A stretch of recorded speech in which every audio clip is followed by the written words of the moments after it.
Ícaro y su padre Dédalos son confinados a una isla de la cual nunca más pudieran volver a salir. Sin embargo, Dédalos, al ver que su hijo tenía mucha vida por delante, lo que hizo fue que recogieron durante muchos días plumas de las aves que habían en esa isla, y con la madera que había también en los árboles, con los arbustos, pues crearon unas alas.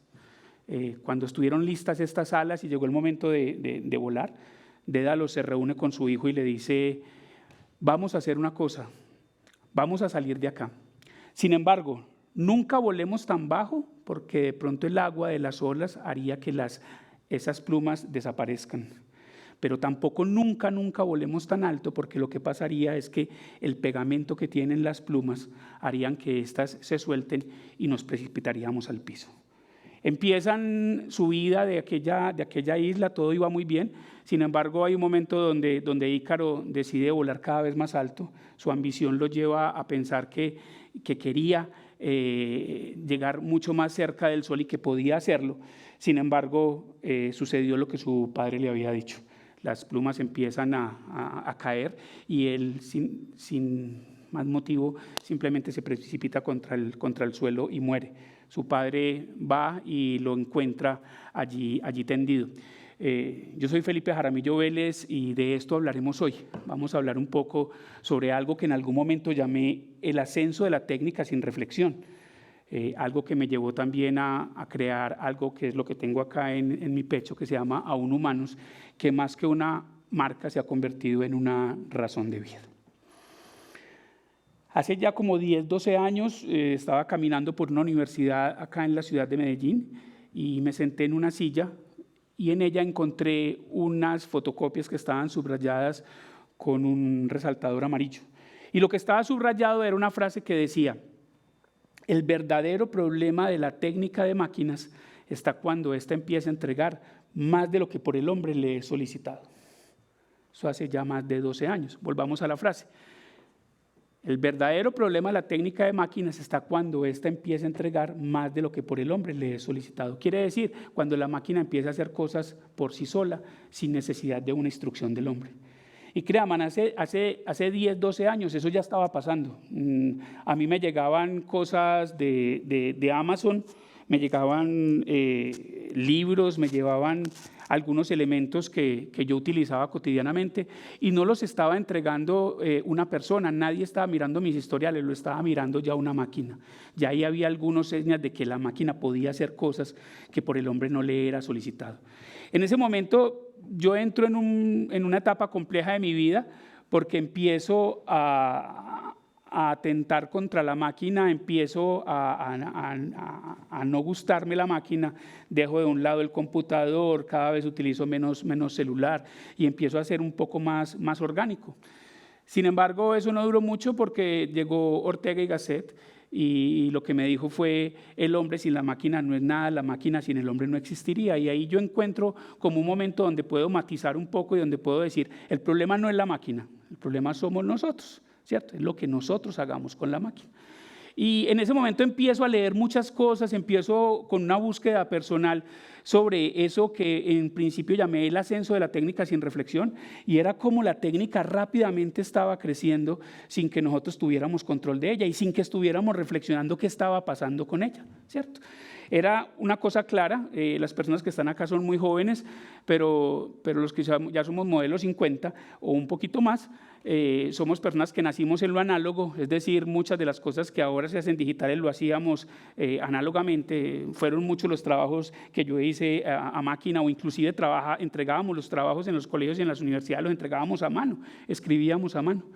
Pero en los últimos 25 años, sobre todo, hemos llegado a un momento donde la tecnología ya empieza un crecimiento singular, un crecimiento acelerado, y ustedes nacieron con la tecnología, pero muchas veces ni siquiera entendemos lo que está pasando con la tecnología. Y ese crecimiento tan rápido me llevó a buscar muchos autores y a buscar muchas cosas. Un amigo que en ese momento estaba cursando el doctorado en filosofía de la UPB, me dijo: ¿por qué no entras a hacer el doctorado Para mí un doctorado en filosofía, primero un doctorado era como una cosa demasiado elevada para gente muy erudita, y segundo, pues en filosofía, yo lo único que tenía de conocimiento filosófico era lo que teníamos en los colegios, que en su momento era súper aburridor, porque lo único que nos hacían era aprendernos quién había dicho qué y en qué momento lo había dicho. Pero realmente nunca nos invitaron a esa pasión de la filosofía, que era realmente seguir el conocimiento y buscar el conocimiento. ¿Qué es lo que realmente es la filosofía? De hecho, muchas de las cosas que muchos de nosotros hacemos en el día son filosofía, solamente que no sabemos enmarcarla o no tenemos la conciencia de enmarcarlo en lo que ahí había. Sin tener muchas pretensiones fui y bueno, en la universidad me animaron bastante porque encontraron que yo sí realmente tenía un problema para trabajar y que era un problema actual, que era una cosa complicada. Entonces entré al doctorado, y cuando entro al doctorado me encuentro con una cosa fascinante que se llama el transhumanismo. El transhumanismo es una corriente filosófica tecnológica que lo que busca es la transformación del hombre en máquina, o lo que busca es realizar mejoras del ser humano utilizando la tecnología. Entonces ahí me encuentro con una poesía bellísima de un filósofo y transhumanista que se llama Max Moore, que dice: Madre naturaleza, estamos totalmente agradecidos contigo con lo que has hecho. Sin embargo, has creado hombres débiles, has creado hombres mortales, has creado hombres que no son capaces de ir más allá de sus límites. Por eso, en este momento nos toca a la tecnología hacer del hombre una persona superior. Y en ese sentido lo que busca el transhumanismo es eso, es cómo yo puedo hacer transformaciones en el hombre, transformaciones mecánicas que me hagan ser mucho más rápido, ser mucho más fuerte, ir mucho más alto. Esto pues para muchos de ustedes sonará ciencia ficción, pero créanme que en este momento ya está sucediendo. Ya en el mundo ya hay movimientos transhumanistas. En Silicon Valley y en Estados Unidos en este momento están creando en biofábricas elementos que permiten que el hombre pueda durar más, e inclusive, como lo dicen los propios transhumanistas, el hombre pueda ser eterno. Y veamos como uno de los postulados máximos del posthumanismo. El transhumanismo dice: el hombre per se no nació para morir. El hombre solamente muere por dos cosas. La primera, muere por la estupidez humana. Yo te mato, tú me matas, tengo un accidente, contra eso no hay nada que hacer. Pero la segunda razón por la que mueren las personas es por el desgaste de sus órganos, por el envejecimiento de sus órganos. Entonces ellos dicen: con esto sí tenemos mucha herramienta para trabajar. Entonces lo que dicen es: ¿qué tal si nosotros empezamos a cambiar cada uno de esos órganos que tiene el cuerpo por órganos que no se debiliten? Y entonces también dicen: el cuerpo básicamente lo que es un receptáculo lleno de bombas. El hígado es una bomba, el riñón es una bomba, el corazón es una bomba, el cerebro es una bomba, y lo que hace es que fluyan fluidos, valga la redundancia, y campos electromagnéticos donde el cuerpo, que lo que permiten es que hagamos cosas como estas, que yo al mismo momento en que estoy hablando, estoy respirando y estoy caminando, sin muchas veces ni siquiera tener conciencia de eso. Entonces, en este momento en el mundo, en muchas partes del mundo o en algunas partes del mundo, se empiezan a hacer partes del cuerpo que no se debiliten. Para eso lo que se hacen es que utilizan células madre y utilizan elementos tecnológicos para yo poder tener unos pulmones que nunca se dañen, tener un hígado que nunca se dañe. Y entonces ahí vamos entrando en un momento de la humanidad donde estamos teniendo unos cambios que de pronto no vamos a entender mucho, porque estos cambios van a ser metidos, como está siendo metida la tecnología, simplemente muy despacio, y vamos a hacer una traslapación que nos va a llevar a que estemos utilizando piezas mecánicas sin darnos cuenta muchas veces. Las personas que han tenido marcapasos han podido durar mucho más tiempo de lo que podrían durar si no lo tuvieran. Lo que hace el marcapasos es un elemento tecnológico que hay dentro del cuerpo que le ayuda al corazón a hacer su sístole y su diástole, y esto ha permitido que mucha gente viva unos años más. Con toda seguridad, en muy poco tiempo vamos a tener todos un implante coclear que nos va a permitir, a través de una señal Bluetooth, a través de una señal, la que tengamos en ese momento de conexión a través de un dispositivo móvil, vamos a poder escuchar cualquier idioma y vamos a poder hablar en cualquier idioma. Entonces lo que va a hacer ese audífono, yo por ejemplo ya tengo un audífono de esos, cuesta $36, me lo pongo en el oído y a través de un móvil lo que le digo es todo lo que escuches en español, dímelo en mandarín, y la otra persona dice todo lo que escuches en mandarín, dímelo en español. En este momento es una férula, en este momento es una cosa externa, es un audífono externo, pero con toda seguridad en 5 años ya tendremos implantes cocleares donde yo sin tener nada pegado ya esté interno en el cuerpo y yo pueda hablar otro idioma y entender en otro idioma sin necesidad de haberlo aprendido. Suena ciencia ficción, ¿cierto? Esto suena un poco complicado, suena Black Mirror, los que han visto esta serie de Netflix. Sin embargo, estamos viviendo en ella. En este momento ya estamos viviendo en ese mundo. Ya hay momentos, lugares en el mundo donde se están desarrollando estas cosas y donde con toda seguridad nos van a tocar. Entré en el doctorado y empecé a trabajar el transhumanismo y me encontré con cosas realmente complejas. En Phoenix, Arizona, que es inclusive extraño que suceda ahí también por la historia mítica que encierra el asunto. En Phoenix, Arizona, hay un lugar que es quizá de los lugares más grandes donde se hace criogénesis en el mundo. Futurama, todos yo creo que hemos visto algo de Futurama en algún momento. En este momento en Phoenix, Arizona, hay una gran empresa donde hay cabezas guardadas de personas, hay cuerpos completos guardados de personas o hay células guardadas de personas que están congeladas y que esperan en algún momento poder revivir. Nuevamente ustedes dirán, ciencia ficción. Claro, esto lo vimos nosotros en Jurassic Park. Lo que nos planteaba Jurassic Park era, se encuentran un ADN de un dinosaurio dentro de un mosquito y a través de ese ADN, que todavía esa cadena que estaba completa de ADN, pues lo que logran es revivir los dinosaurios y se crea el parque Jurásico.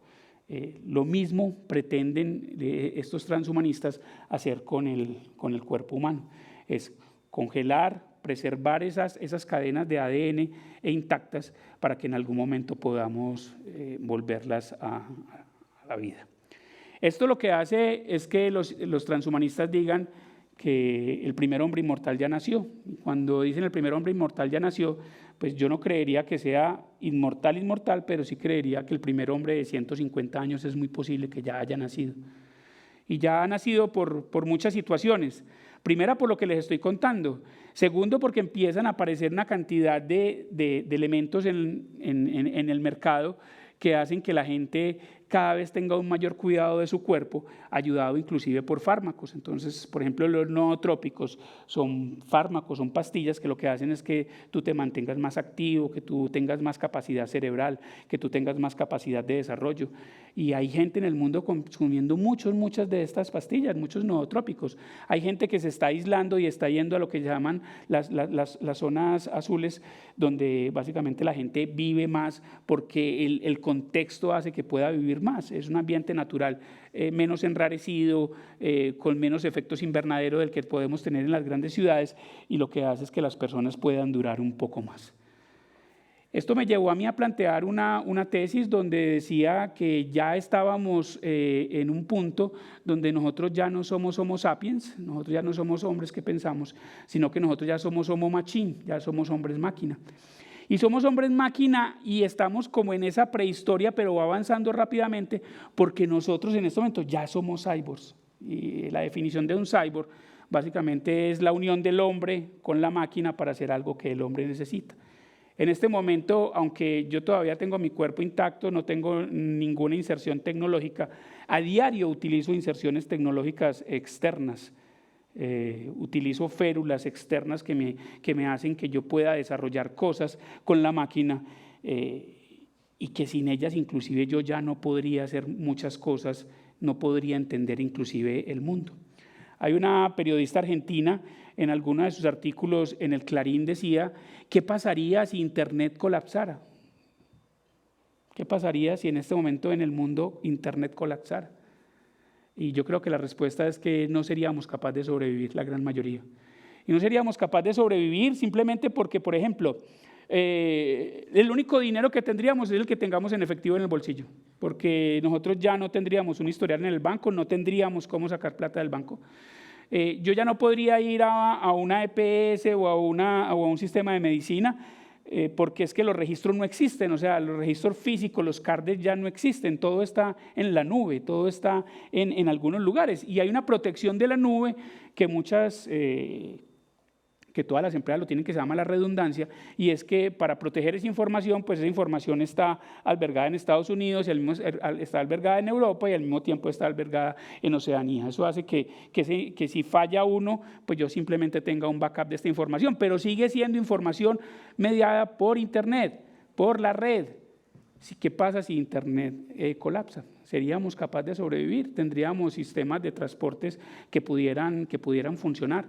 Yo creo que no. Y la pregunta es, ¿y es posible que Internet colapse? Claro, o sea, es que la red no es infalible. Yo creo que la tecnología siempre la hemos visto como algo infalible, pero la tecnología no es infalible, la tecnología también falla.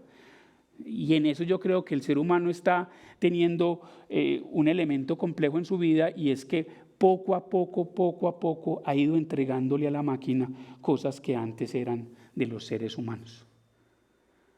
La primera de ellas es el lenguaje. Miren, vuelvo y digo, todos ustedes son muy jóvenes, si yo aquí hubiera salido al principio y hubiera hablado de amor, de resiliencia, de bondad, la gente diría, uy, pero esto va a estar aburridorcísimo, este man se ve que es uno de esos románticos empedernidos o un filósofo empedernido. Pero créanme, en esas palabras que acabo de decir son palabras que son netamente humanas, o sea, esas son palabras netamente humanas. Sin embargo, nosotros hemos ido migrando esas palabras a palabras que son de la máquina. Por ejemplo, una palabra que no es del hombre y sí es de la máquina, pero que el hombre la ha adoptado, es la rapidez. El hombre no tiene por qué hacerlo todo rápido, todo en la vida tiene un proceso. Y lo que nosotros estamos haciendo es que estamos emulando a la máquina. Nosotros estamos entrando un input y estamos sacando un output, pero muchas veces ni siquiera sabemos qué fue lo que pasó o cómo se llegó a ese output que la máquina me está entregando.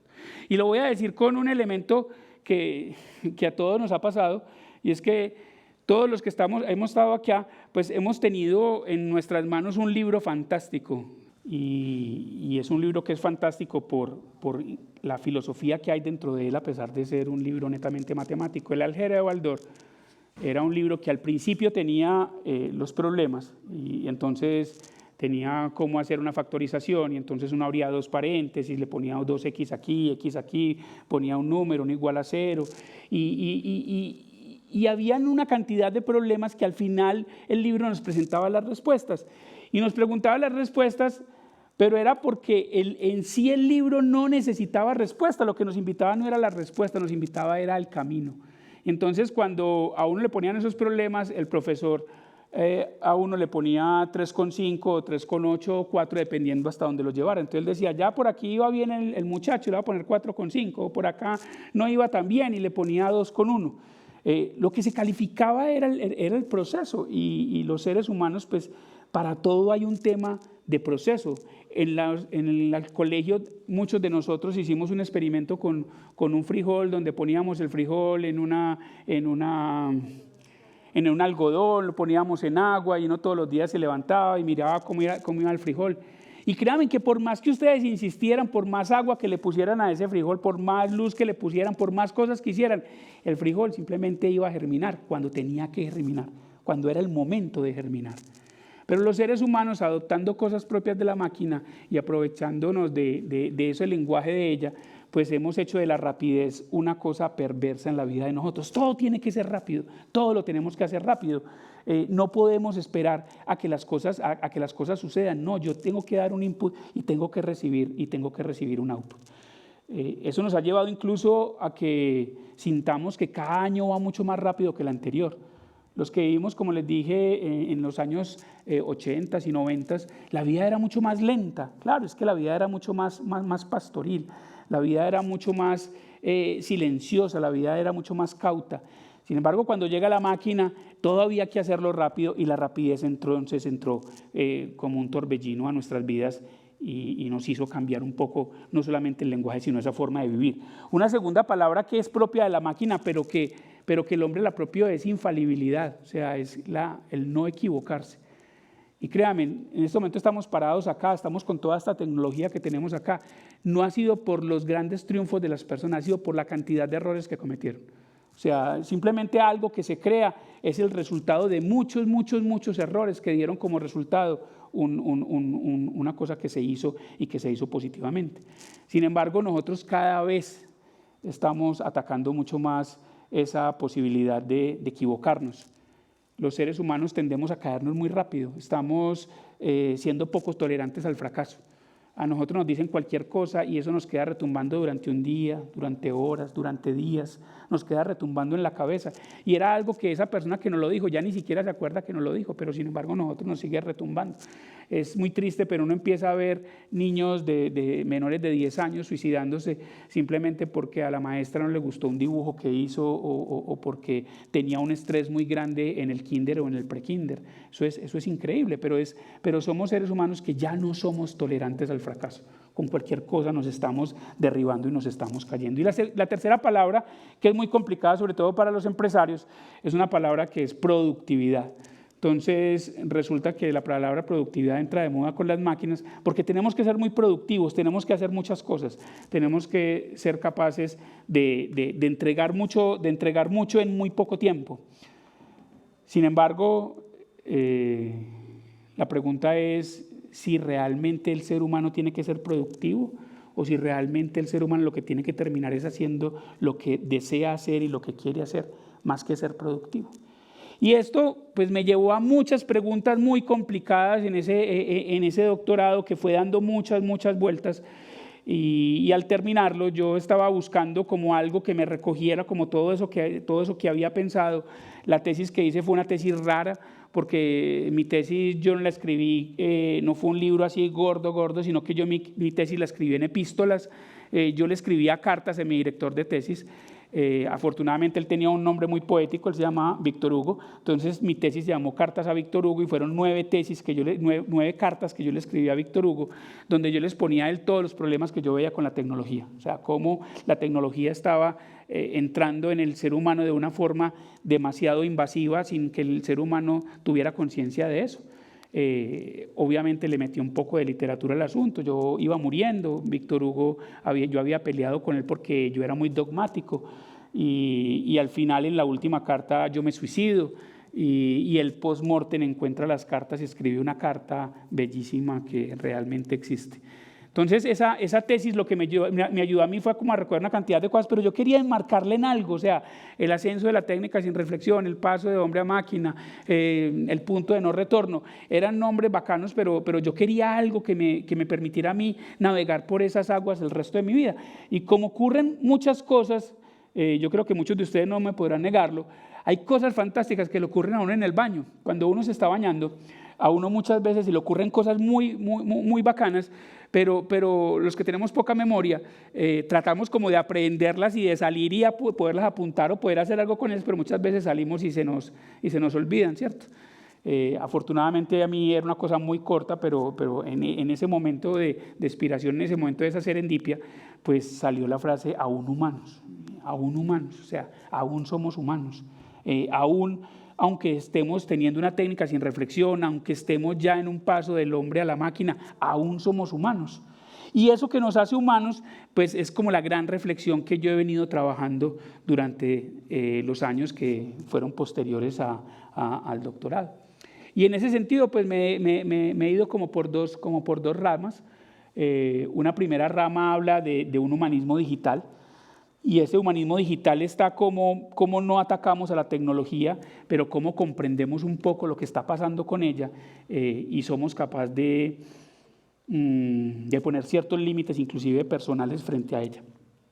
Ayer estaba en un proceso donde estábamos dictando un curso en la Escuela de Ingenieros, en el doctorado de Ingenierías, y un compañero mío explicaba un poco cómo a través del algoritmo y cómo a través de las inteligencias artificiales uno ya podría tener unas construcciones de una tesis muy avanzada, ¿cierto?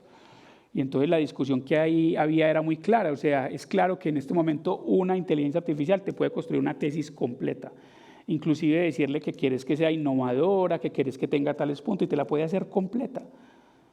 Hay otra opción y es que a través de la inteligencia artificial yo busque elementos que yo pueda traer como si estuviera cosiendo una camisa o haciendo un elemento, yo simplemente tengo unas agujas, tengo el hilo y lo que hago es que yo soy el que termina siendo el elemento, ¿cierto? Y ahí entonces ya empieza una discusión ética de hasta dónde debo llegar con esa inteligencia artificial. Yo sé que muchos de los que estamos acá hemos tenido tentaciones grandes con las inteligencias artificiales porque ya hacen todo o cualquier cosa que nosotros nos soñemos o queramos hacer. Sin embargo, hay una pregunta ahí, es ¿hasta dónde? ¿Hasta dónde debo llegar? Dentro de la educación existe en este momento una disyuntiva muy compleja, y es que en las universidades y en los colegios están totalmente aterrorizados con las inteligencias artificiales. Pues claro, ellos están haciendo lo que antes hacían los profesores, y era cómo yo entrego una cantidad de información a los estudiantes. Sin embargo, dando algunas charlas en los colegios a los maestros, yo les decía que aunque la educación ha sido muy obstinada y no ha cambiado muchas cosas en sus últimos 100 años, ha sido lo mismo. Es un profesor al frente dando instrucciones y unas personas y unos estudiantes al frente tratando de coger la mayor cantidad de esas instrucciones para después enfrentarse a la vida profesional. Sin embargo, en este momento que tenemos inteligencias artificiales, pues tenemos que hacer ahí unos giros de tuerca y hay que hacer unas modificaciones a esa forma de enseñanza. Lo primero es que realmente trabajar inteligencia artificial no es tan fácil, porque requiere de dos cosas profundamente humanas.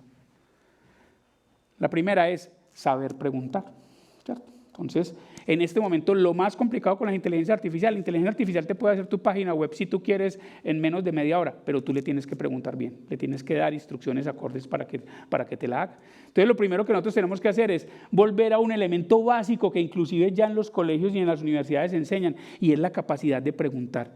Porque créanme, es quizá la única cosa que en este momento no está haciendo la máquina, y yo creo que nunca la va a hacer. ¿Por qué se habría de preguntar la máquina algo? No, la máquina lo único que hace es dar respuestas a cosas que uno le entregue, pero ¿por qué la máquina se iría a preguntar algo per se, por sí sola? Yo creo que esa es una cosa que nunca va a pasar con la máquina. Entonces, lo primero es eso que nos enseñaban de sujeto, verbo, predicado y de cómo hacer una pregunta coherente, es una de las cosas más complejas para las personas. De hecho, ya inclusive estamos utilizando la máquina para resolver esto. Entonces yo entro a una inteligencia artificial, le digo, hazme un prompt y yo le doy todo en desorden, que me haga esto. Entonces yo ya con eso, pues simplemente ya le pregunto a la máquina. Entonces, que le estoy diciendo a la máquina, venga, yo no soy capaz de preguntar, ayúdenme ustedes a hacer esto y lo pongo. Entonces lo primero es esa capacidad de aprender, esa capacidad de preguntar. Y la segunda más compleja de todas es que cuando yo hago algo con inteligencia artificial, yo tengo que saber tanto de inteligencia, tanto del tema que le estoy preguntando a la inteligencia artificial, de darme cuenta cuáles son esos elementos en los cuales ella se está equivocando. Porque es que la máquina tiene equivocaciones. Es que si entendemos un poco lo que es la inteligencia artificial, lo que hace la inteligencia artificial es que yo hago una pregunta, él entra rápidamente a la web, coge muchos pedazos de muchas partes y me arma un texto.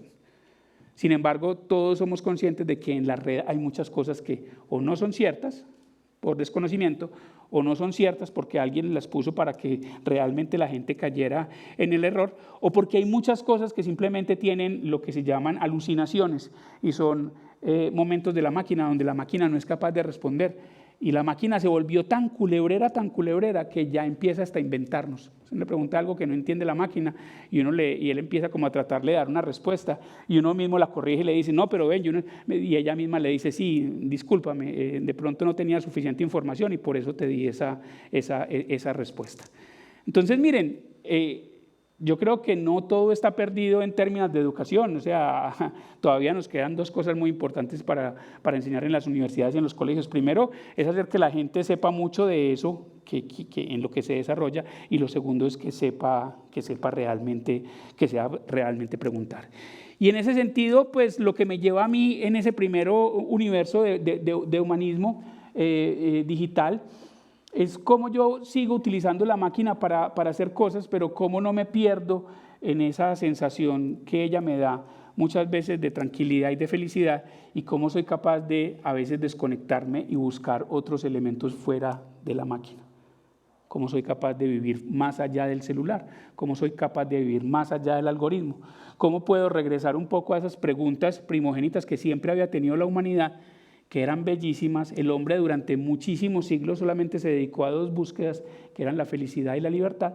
Y en este momento, desgraciadamente, el hombre está dedicado a dos búsquedas que son totalmente opuestas, que es atesorar y a poseer, ¿cierto? Entonces, en este momento lo más importante es atesorar y poseer, aunque vayamos en contra de esas dos primeras, que son la felicidad y la libertad. Porque generalmente cuando yo atesoro o poseo, lo que estoy haciendo es limitando mi capacidad de libertad y con toda seguridad mi libertad de felicidad también. Entonces, ese primer humanismo digital es ponerle un poco de límites a eso que está pasando con la tecnología. Mucha gente aquí me dice que yo soy muy ingenuo, que eso básicamente ya es una bola de nieve que ya se tiró y que ya no se va a poder detener, pero creo que está en cada uno de nosotros ponerle límites y poder llegar a tener una vida un poco más sosegada, así sea fuera de la tecnología, pero que realmente tenga más sentido del que podemos tener. Y eso entonces me lleva a un segundo lugar. Entonces empiezo a trabajar el tema humano y me encuentro con un muy buen amigo, un médico, Ignacio Londoño. Ignacio tiene una teoría muy clara. Él es de esos médicos funcionalistas que más que médicos son científicos. Y lo que él dice es que hay tres cosas que si tú tienes en tu cuerpo biológico bien, tu cuerpo está bien.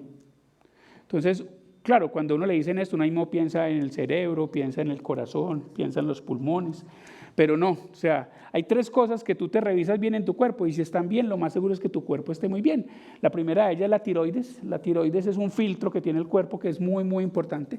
La segunda es el hígado y la tercera es el riñón. Entonces, si tú tienes esas tres cosas, si tú tienes tu tiroides bien, si tú tienes tu riñón bien y tienes tu hígado bien, lo más seguro es que tu corazón esté funcionando bien, que tus pulmones estén funcionando bien y que tu cabeza esté funcionando bien, ¿cierto? Claro, cuando yo salgo de esa cita con él me queda como retumbando y es que hay una cosa que él habla de lo físico, pero yo me pregunto cuáles son esas cosas que si uno tiene en su cabeza y las tiene bien, uno está bien. Y entonces empiezo a trabajar en algo que trabajé durante mucho tiempo y que dio origen a un libro que se llama Desatando Nudos y es algo que se llama el triángulo vital. Y entonces el triángulo vital es cuáles son esas tres cosas que si tú tienes bien en tu cabeza, tú estás bien. Y encontré que la primera y la más complicada de todas es el relacionamiento con el yo. O sea, ¿cómo está ese relacionamiento con el yo? En este momento nosotros mismos estamos siendo los mayores y más perversos, consecuentes y atacadores de nosotros mismos. O sea, nosotros somos quienes somos nuestros principales enemigos. Nosotros nos paramos frente al espejo por la mañana y uno frente al espejo uno dice, ¿cómo estás de calvo? ¿Cómo estás de gordo? ¿Cómo estás de viejo? ¿Cómo estás de pobre? Y claro, todas esas cosas que uno hace son el reflejo de lo que tuvo y lo que ve todos los días en las redes, porque es que en las redes uno se encuentra cosas que uno dice, pero por Dios, si este era el más brutico del salón, mire el carro que tiene, mire dónde está viajando, mire lo que ha tenido, mire lo que tiene en este momento en su vida. Y para uno eso le parece increíble que uno no pueda tener eso. Y el problema es que uno entonces se conflictúa frente a eso. Y ese relacionamiento con el yo lo que está haciendo es que cada vez nosotros entremos más en estados de depresión, de angustia y de soledad, que es uno de los principales problemas en este momento de la humanidad. Y acá para no alargar el tema, y algunos de ustedes con toda seguridad van a estar en el taller en algún momento, hay una pregunta que yo siempre hago y es una pregunta que es bastante complicada. Ustedes son muy jóvenes, pero en todo caso yo creo que pueden ir en esa construcción. La primera pregunta es, ¿en este momento yo soy lo que he soñado hacer con mi vida? La segunda pregunta es, yo no soy todavía lo que he querido hacer con mi vida, pero estoy en el camino. O sea, tengo el camino claro y sé para dónde voy y por ahí voy. O la tercera, que es la más complicada de todas, es yo estoy seguro que yo nunca seré lo que yo sueño con mi vida. Soñar con mi vida. Y créanme que por ahí el 90% de la humanidad está en esa última. Porque lo que hemos hecho es que primero, cuando yo me pregunto qué es lo que yo sueño hacer con mi vida, la pregunta es que ni siquiera sé quién soy yo. O sea, la pregunta es que yo ni siquiera todavía sé cuáles son mis anhelos. Es como si nosotros estuviéramos montando todos en un bucecito. Alguien va manejando, nosotros vamos mirando por las ventanillas. Hay un momento donde el señor que conduce el bus dice, yo quiero ir al baño. ¿Alguien quiere ir al baño? Entonces yo levanto la mano y bajo al baño y me voy al baño. Vamos al baño. Y el tipo se monta y seguimos montados en el bucecito, porque lo que estamos haciendo es viviendo la vida que otros básicamente nos están llevando, y no la vida que nosotros queremos, pero es que ni siquiera nos hemos puesto en la cabeza qué es lo que realmente nosotros queremos hacer con la vida. Entonces, ese primer relacionamiento creo que es el primero que hay que trabajar, ese amor propio y esa capacidad de poder entender quién soy yo, es lo primero con lo que yo tengo que trabajar en la vida para tener bien la cabeza. El segundo elemento de ese triángulo es los otros, o sea, los otros, relacionamiento con los otros. El otro se volvió simplemente un contacto, o sea, el otro es un amigo de internet y un amigo de 10.000, de 1.000, de 5.000, de 200, de 300 que tengo en las redes, pero el otro simplemente es un contacto, o sea, cuando uno cumple años pueden pasar tres cosas. La primera, Facebook le recuerda a todos mis amigos que yo estoy cumpliendo años, entonces inmediatamente dice, escríbele a Felipe, entonces escribe a Felipe. Entonces, inclusive le propone a uno cosas para escribirle, entonces, feliz vuelta, yo no sé qué, un año más de yo no sé qué, y usted le propone cosas, entonces, listo, yo le doy clic.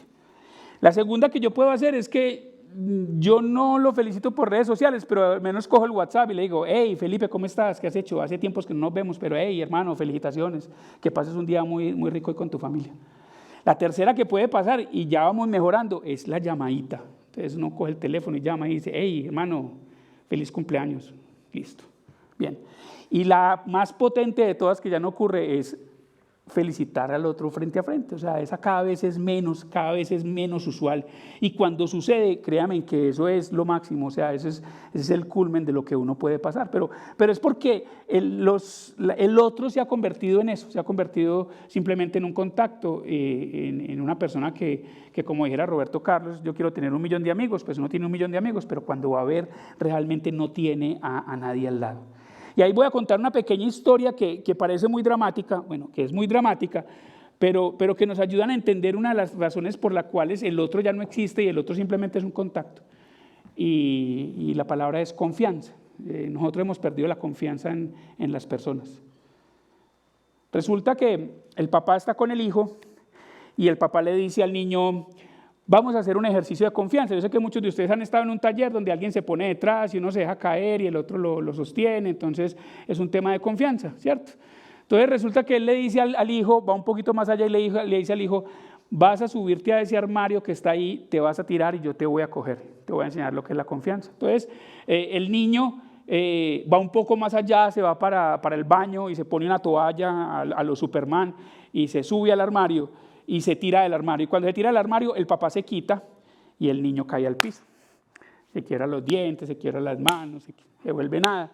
Y el papá se acerca y le dice, esto es para que aprendas que uno no debe confiar en nadie, ni siquiera en su padre.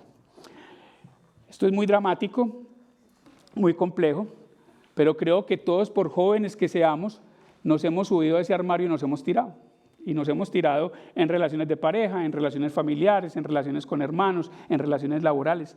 Todos nos hemos subido a ese armario pensando que si nos tiramos, alguien nos va a coger y nos va a enseñar ese valor de la confianza. Pero resulta que cuando nos pasa eso, entonces uno dice, yo no vuelvo a confiar en nadie. Y efectivamente pasa, y la soledad está encaminada a eso. Pero como yo no vuelvo a confiar en nadie, porque si eso me lo dice una mujer, entonces todas las mujeres son así, si eso me lo dice un hombre, todos los hombres son así. Pero créanme que lo que hay que hacer en esos momentos no es dejar de confiar, por el contrario. Lo que hay que hacer en esos momentos es, en eso que nos está pasando, hagamos un duelo rápido. Y claro, las cosas hay que pensarlas, hay que reflexionarlas, si uno tiene que llorar, si es necesario llorar, o tiene que ir a pegarle un saco de boxeo si es necesario para sacar eso que tenemos adentro, ¿cierto? Pero hagan ese duelo, pero háganlo lo más rápido posible y vuelvan a salir a jugar. Hay que volver a salir a jugar y hay que volver a salir a jugar con la misma confianza que se tenía antes. Porque créanme que las personas que triunfan son esas personas que son capaces de hacer ese tipo de cosas, porque puede que le falló en una, le falló en 2, le falló en 3, pero que de pronto la quinta es la vencida y encuentra una cosa maravillosa en su vida. Entonces, al otro lo tenemos que dejar de ver simplemente como un contacto y tenemos que empezarlo a ver como algo mucho más que eso. Y la tercera cosa, que es la más compleja de todas de ese triángulo, y son la relación que tenemos con las cosas.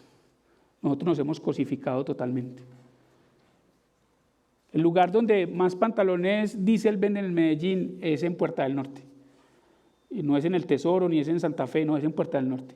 Y es porque allá te venden un pantalón diésel a 48 cuotas. O sea, tú vas allá y compras un blue jean por 48 cuotas. O sea, tú vas a ir durante 4 años a pagar un pantalón. Cuando yo compro ese pantalón y entonces me lo mido y yo digo, bien, ya voy a pertenecer, porque cuando uno hace eso es porque quiere pertenecer a algún lugar, quiere pertenecer en algún espacio o quiere simplemente impresionar a alguien, ¿cierto? Entonces yo me lo pongo y entonces la persona que me dice, listo, se lo empaco, y dice, no, se lo empaco no, yo me lo llevo puesto, o sea, desde hoy empiezo a utilizar mi pantalón, para eso estoy pagando tan caro por él.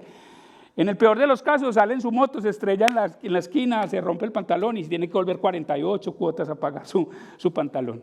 Pero resulta que nosotros las cosas las hemos llevado más allá de algo que realmente es útil para nosotros, lo hemos llevado ya a unos niveles superiores.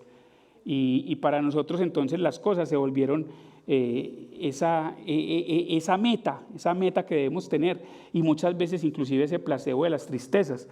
Cuando las mujeres, inclusive los hombres también, cuando estamos muy aburridos y podemos tener algo de dinero, lo que hacemos es que vamos a comprar cosas. O sea, el ir a comprar cosas hace que como que ese nivel de ansiedad y de tristeza pues baje un poco, pero créanme que eso no deja de ser un placebo, o deja de ser una cosa que se queda ahí en algo momentario y que con toda seguridad en algún momento va a aflorar. Este recorrido de Aún Humanos para mí ha sido muy satisfactorio. En él he encontrado muchas personas que han al menos tenido la capacidad de, cuando ven una imagen como estas en una camiseta, de reflexionar un poco de por qué esto está escrito acá. Si aún somos humanos, porque ahí dice aún humanos, como decía una persona con la que trabajaba, y porque no dice aún neandertales, o porque no dice aún inhumanos. O sea, hay una cantidad de cosas que se encierran dentro de una frase de aún son humanos. Y lo más satisfactorio que yo he podido tener con aún humanos es recordarle a las personas algo que se nos ha olvidado y que es una de las cosas que nos hace muy humanos, y es la capacidad de tomar decisiones. Entonces, creo que la mayor importancia que tiene una cosa como esta es la capacidad que tenemos de tomar decisiones. Lo que pasa es que cada vez tomamos menos decisiones porque nos da miedo tomar decisiones, y entonces esperamos que otros tomen esas decisiones por nosotros. Y entonces empiezan a acuñarse en frases que son muy clichésudas, no tan chéveres. Y por ejemplo hay una de ellas que se llama el estado de confort. Entonces uno dice, no, yo de aquí no me salgo porque estoy en un estado de confort, no, yo estoy con esta pareja porque estoy en un estado de confort, pues no es lo mejor que tengo, pero es que si salgo de acá, pues yo aquí me siento bien y tengo un trabajo en el que me siento bien y estoy haciendo algo en lo que me siento bien. Pero créanme que eso no se llama estado de confort, se llama estado de temor. Y es un estado de temor porque tengo un temor de, si yo me separo de esa pareja, entonces no voy a poder encontrar a nadie más, o no voy a poder encontrar a alguien parecido a lo que tenía o mejor de lo que tenía, entonces mejor me quedo ahí. Yo no me salgo de mi trabajo simplemente porque al menos a mí me pagan los 15 y los 30, y yo no sé si me salgo de ahí qué va a pasar, si voy a poder conseguir otro trabajo o no voy a poder conseguir otro trabajo. Entonces nos la pasamos toda la vida replicando eso que llamamos estados de confort, pero que lo que son realmente son estados de temor. Sin embargo, yo creo que a pesar de todas estas cosas que yo he dicho hoy, hay una buena nueva para todos, y es que a pesar de que el mundo está creciendo rápidamente con la tecnología, a pesar de que tenemos problemas con el yo, que tenemos problemas con los otros, a pesar de que tenemos problemas con las cosas, hay una buena nueva, y es que aún somos humanos. Muchas gracias.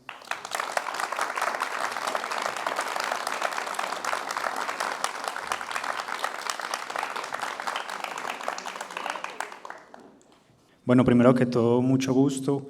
Me alegra mucho por estar aquí.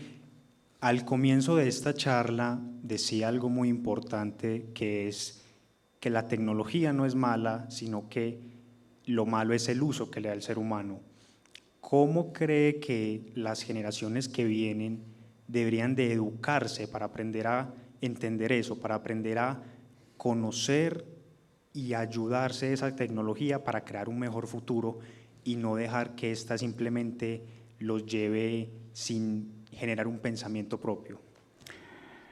Bueno, lo que pasa es que el mundo en este momento está dividido entre tecnooptimistas y tecnopesimistas, ¿cierto? Entonces, los tecnooptimistas son aquellos que dicen la tecnología súper bien y con la tecnología vamos a poder avanzar mucho más rápido.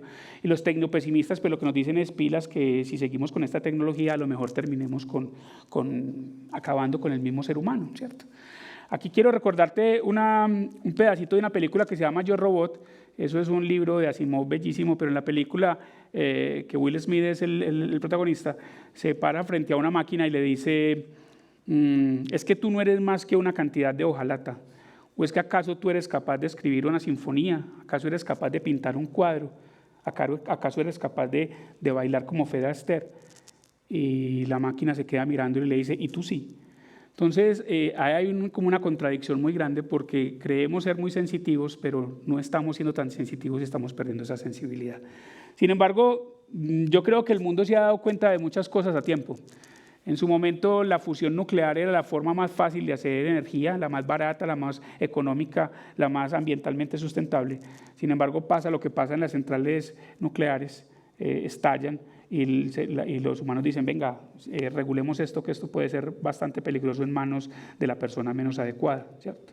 Después de mucho tiempo, mucho tiempo, después de que el hombre inventara por allá el plástico, muchas de las cosas que nosotros miramos a nuestro alrededor están hechas de plástico, y apenas en momentos como estos estamos regulando el plástico de un solo uso, estamos diciendo pilas.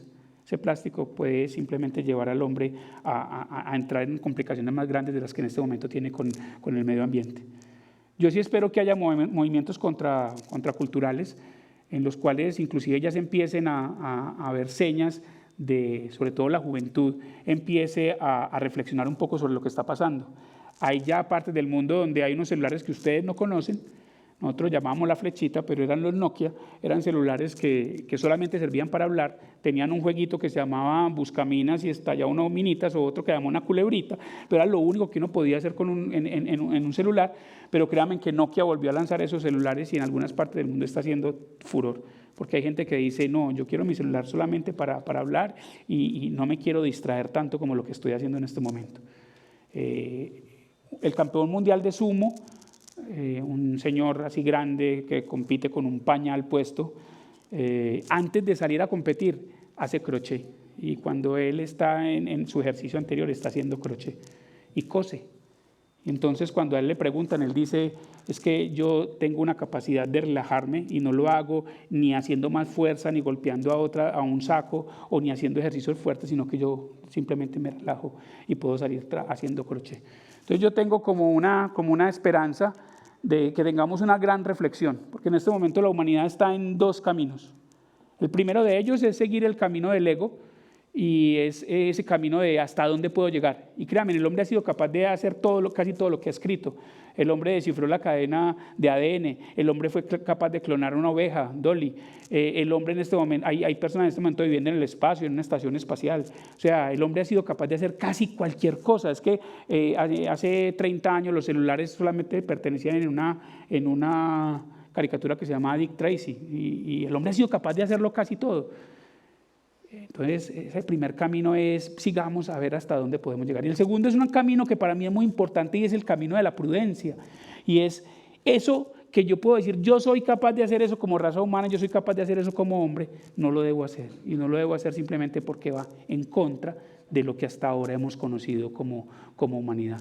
Obviamente, habrá personas con toda seguridad que rebatan esta teoría y digan, tenemos la capacidad en este momento de evolucionar y dejar de ser los hombres débiles que somos hasta ahora y ser hombres mucho más fuertes y mucho más inteligentes. Hay algo que un futurólogo, escritor, un transhumanista muy potente que se llama Ray Kurzweil, llama la singularidad.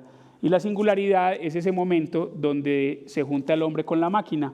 Eso está más o menos establecido para finales de los 40, o sea, antes de los 50 vamos a tener la fusión de hombre a máquina. Sin embargo, si ustedes me lo preguntan a mí, ¿cuándo va a suceder eso? ¿Cuándo se va a unir el hombre con la máquina? Yo les diría a ustedes que eso depende mucho de la estupidez humana.